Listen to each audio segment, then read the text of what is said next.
Hello everyone, welcome back to my mini series.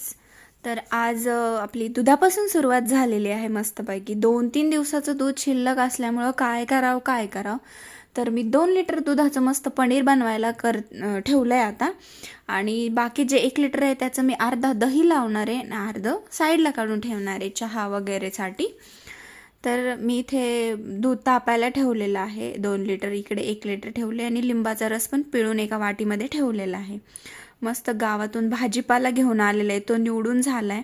ब्रेकफास्टसाठी काय करावं म्हणून रात्रीची जी बाजरीची भाकरी आहे तिला मस्त मी ग्राइंड करून घेतलं आहे आणि मस्त त्याला कांदा टोमॅटोची हिरवी मिरचीचा ठेचा वगैरे टाकून मस्त फोडणी दिलेली आहे.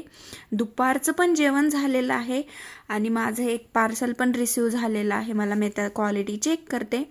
इथं झालेली आहे इव्हिनिंग. मस्त मम्मीने बनवलेली आहे बटाट्याची भाजी, मला खूप जास्त आवडते.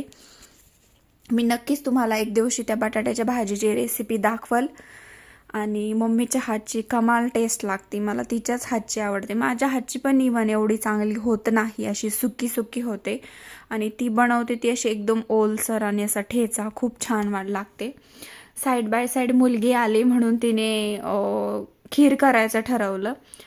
तर इथे एका भांड्यात मस्तपैकी तुपात ड्रायफ्रूट्स वगैरे भाजून घेतलेले आहेत आणि त्याच्यातच ही शेवई आहे बारीक, तिला पण तिने मस्त फ्राय करून घेतलेलं आहे त्या तुपामध्ये आणि खूप छान टेस्ट लागते. मग दूध गरम नव्हतं म्हणून दूध त्याच भांड्यात टाकून आधी गरम करून घेतलेलं आहे आणि त्याच्यामध्ये हे शेवई आपण जी परतून घेतलेली होती ती ॲड केली, ड्रायफ्रूट्स ॲड केले आणि मस्तपैकी एक 2-3 मिनटं शिजू द्यायचं याला.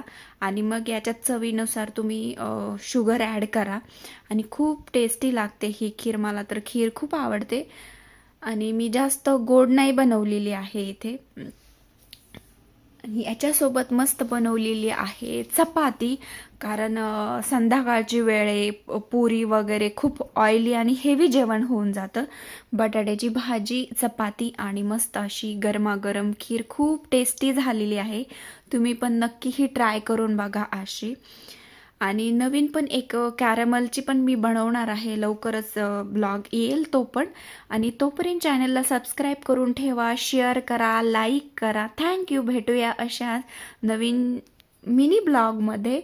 Bye, take care. आपली काळजी घ्या, इतरांची काळजी घ्या. आणि उन्हाळा सुरू झाला आहे, उन्हाळ्याचे पण मी खूप सारे रेसिपीज तुम्हाला शेअर करणार आहे. थँक्यू.